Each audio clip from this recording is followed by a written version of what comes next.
There are a handful of lessons about movement, pain, and problem solving that I wish somebody had explained to me sooner in my career.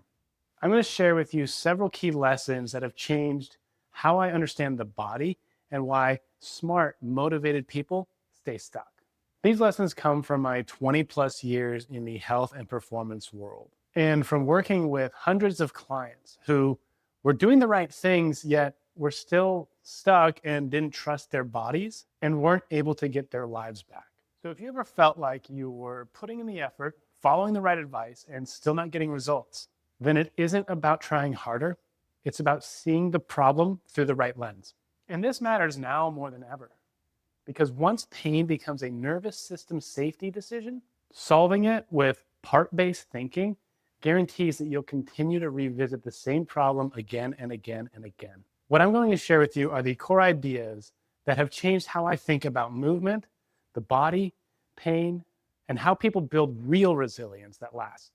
These ideas would have saved me years of confusion if I had learned them sooner. So let's start with the first one, because it sets the foundation for all the rest. Your brain is designed for movement. And the moment you stop moving well, the brain doesn't just get weaker, it gets less confident about keeping you safe. Some even say that everything that the brain does can eventually be traced back to making decisions about how we move through the world. To put that another way, how you think determines how you think about movement. So there's this tiny little animal called a sea squirt.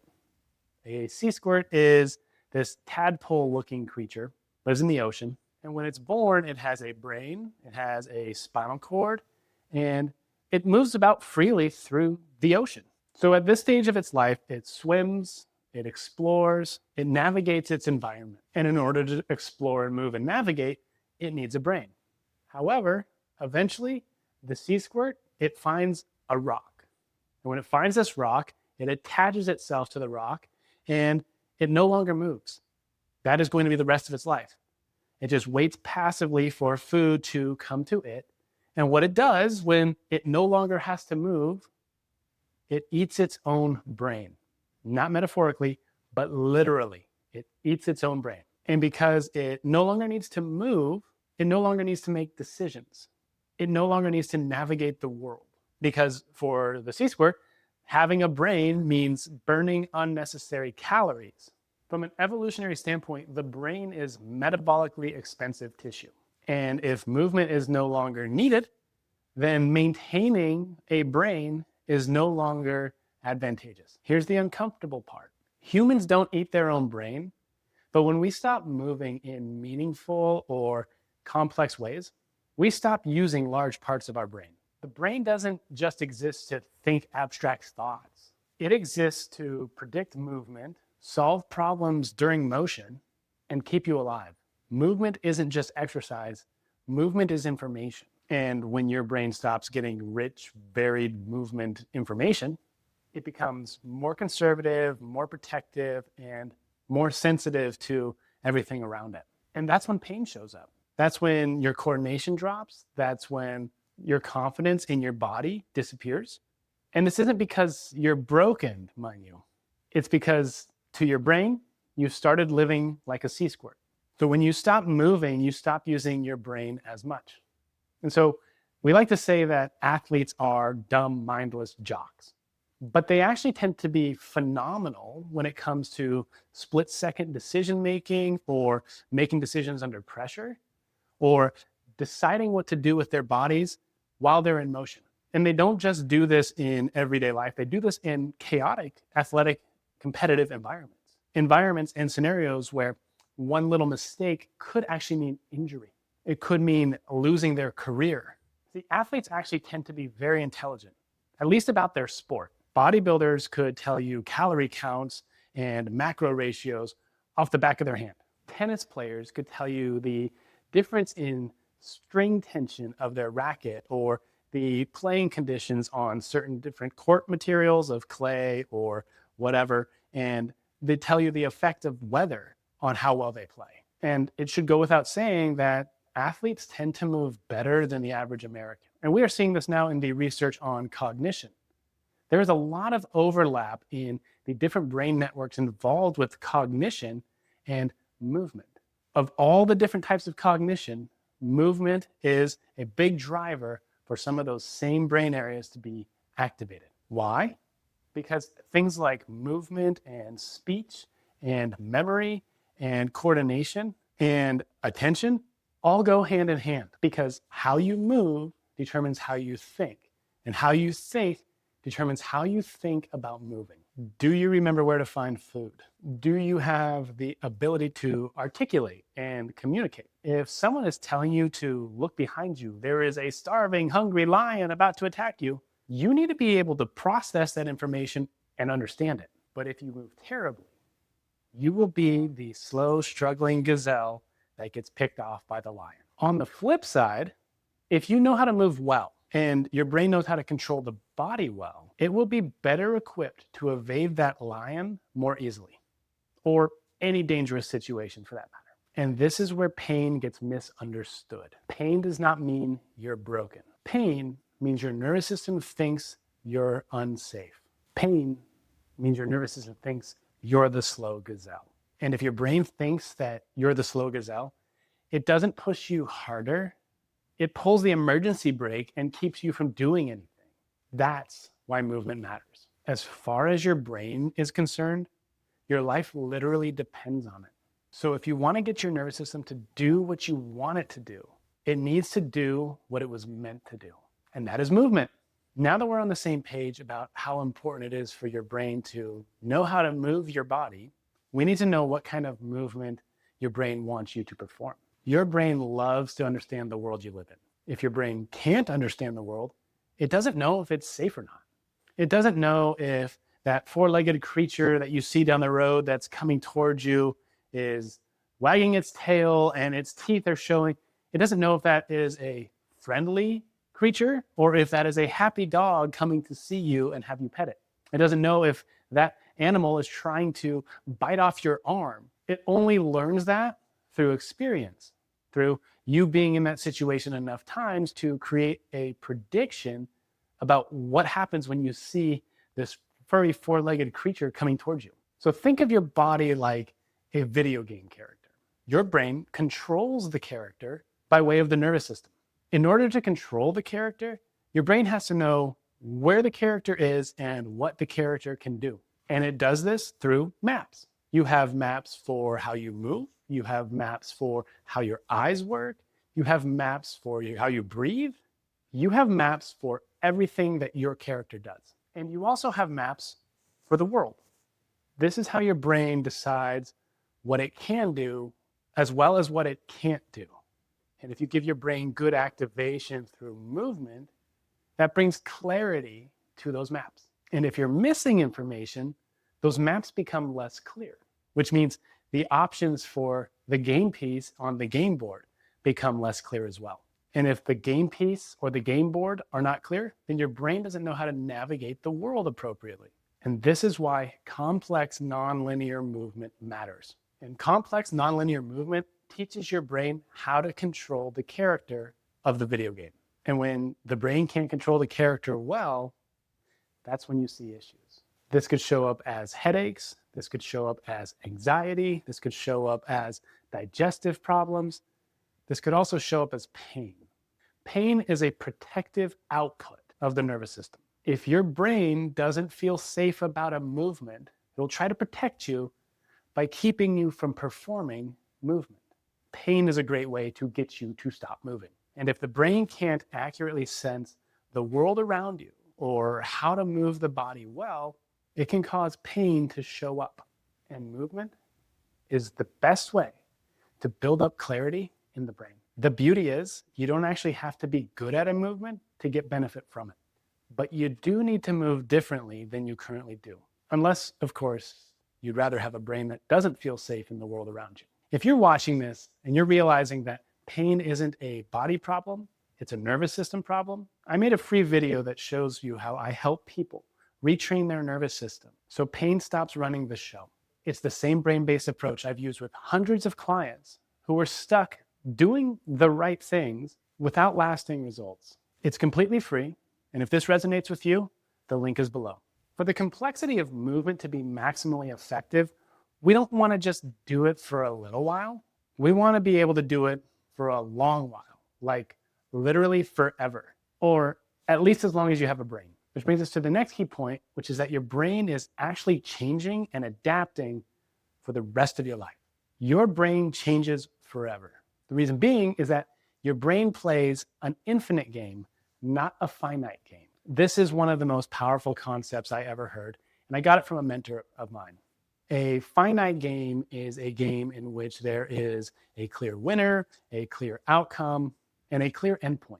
An infinite game, on the other hand, is a game in which the goal is to never stop playing. You don't win at marriage. You work to keep it going. You don't win at overcoming addiction. You change your environment so it's easy to stay sober. You don't win at fitness. Once you get in shape, your job is now to stay in shape. And the same thing applies to rehab. Your job isn't to fix the injury. Your job is to have a nervous system that is resilient and capable of overcoming setbacks and injuries for the rest of your life. I love this quote from Simon Sinek that says, "Finite players seek a win. Infinite players seek to build something that lasts." And one of the biggest issues I see is that people often approach rehab the wrong way. A lot of people are told they need to fix the injury. If they have a knee injury, they only look at the knee. Maybe they go to the chiropractor or the PT, and they do some exercises for the knee. And sometimes that's exactly what the nervous system needs at that time.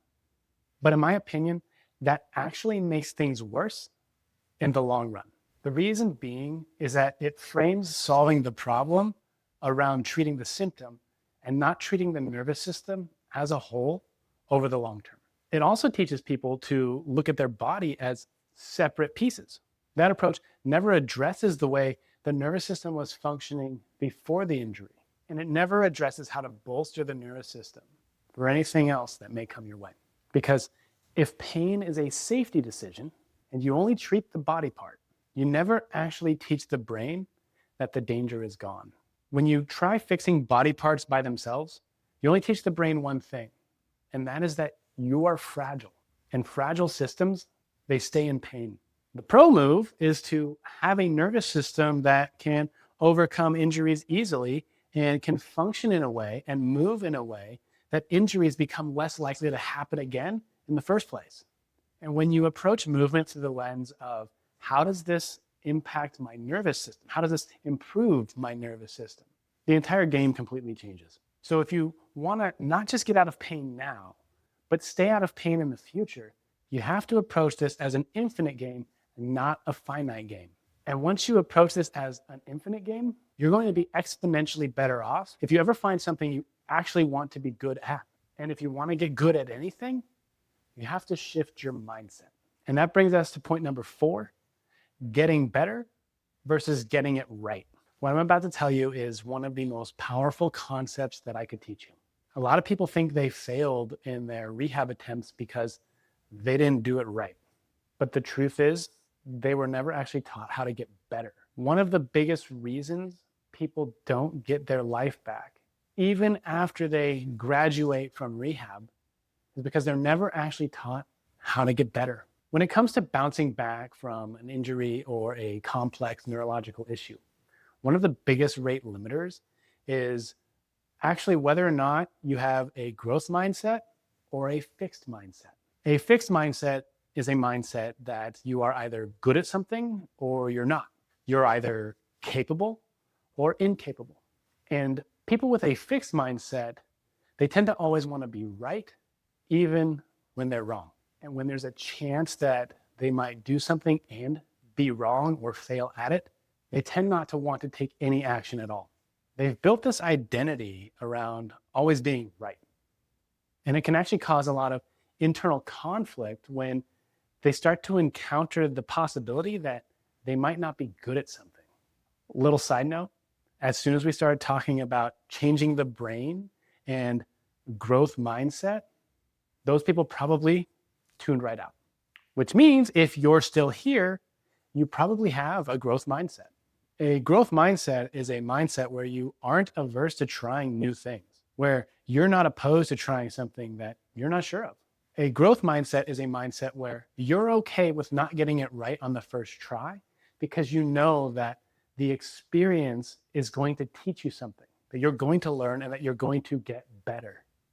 When people look at their injury through the lens of a fixed mindset, they only go so far as to say, I'm going to rehab my injury so I can get back to the way that I used to be. When people look at their injury through a growth mindset, they look at it through the lens of saying, I'm going to become not just who I used to be, but I'm going to be able to be better. And I'm going to look at this as an opportunity for learning. And I'm going to actually become stronger as a result of this experience. This experience is going to make me better versus I have to stay the same to get back to who I used to be. Growth mindset people look at this as an opportunity to explore movements that they may never have explored before. When it comes to building your system up, being open to different ways to make yourself better makes it exponentially easier to do so.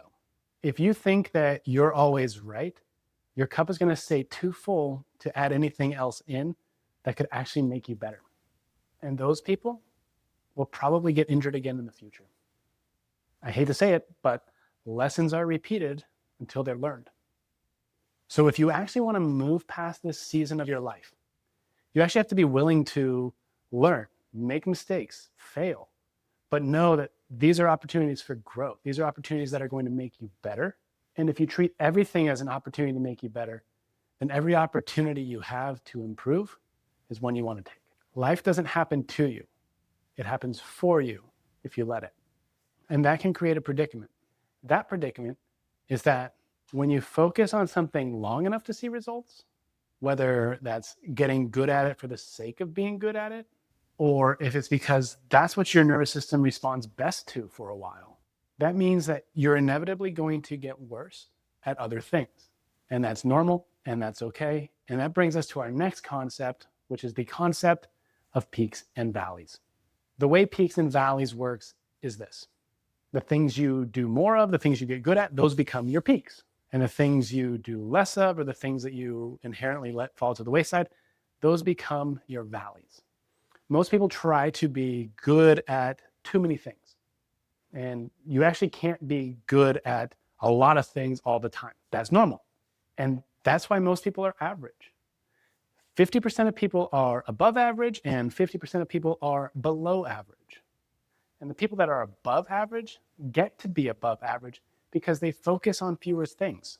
And the people that are below average, they actually focus on too many. That is the same in the sports world. That is the same in the business world.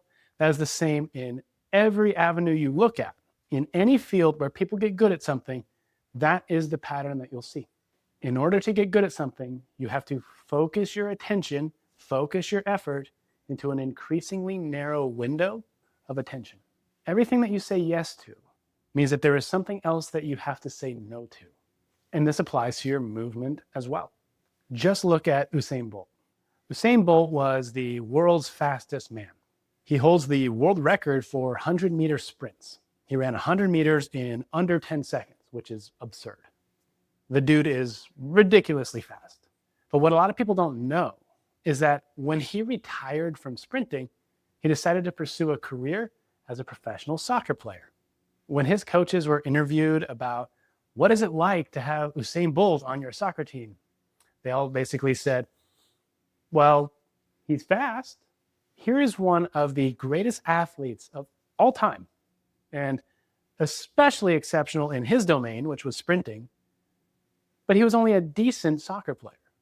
The problem was that when he tried to play soccer, he encountered a lot of difficulty because he lacked the nuances that come from playing soccer at an elite level for a long enough time. Everyone that he was trying out against, everyone that he was playing against, they had been playing soccer for the same time that he was sprinting. So they developed a lot of the nuances that come from that.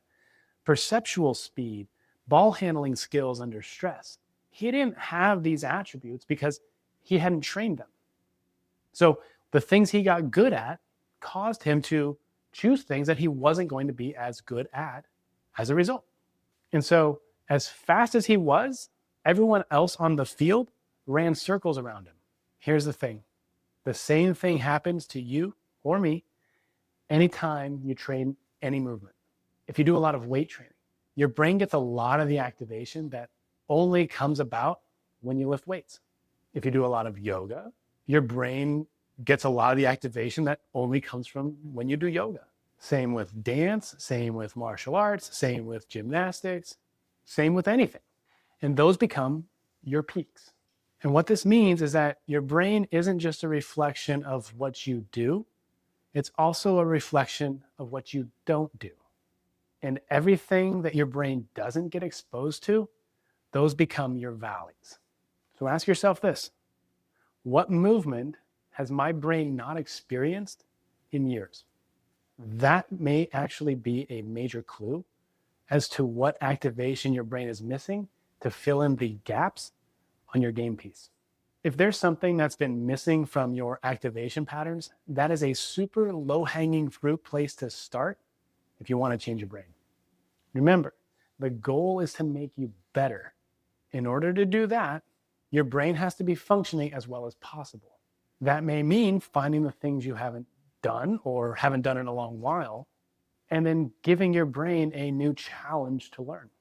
And that brings us to our next concept, which is novelty. Your brain loves novelty. Novelty is basically a Schedule II controlled substance for your brain. Little YouTube censor loophole there, hopefully. Your brain is a prediction machine. The better it can predict your movement options, the better it can allocate resources when you move. Think of it like this. Have you ever seen somebody who's out of shape start exercising for the first time ever, or maybe in a really long time? They hate it. They absolutely hate it. Everything is hard. Everything wipes them out. They're sore all the time. This is because they aren't in shape yet. How do you think they get in shape? The muscles get stronger, sure. The cardiovascular system gets better at pumping blood throughout the body, sure. But those systems are still under the direct supervision and control of the brain. So as that person gets more exposure to training, their brain actually gets more opportunity to learn how to better control the body. Their brain learns how to better predict what is happening and better control the response. One of the most fascinating things that happens is that when somebody first starts working out, they get really strong really fast. They actually get stronger at a faster pace than they ever will again.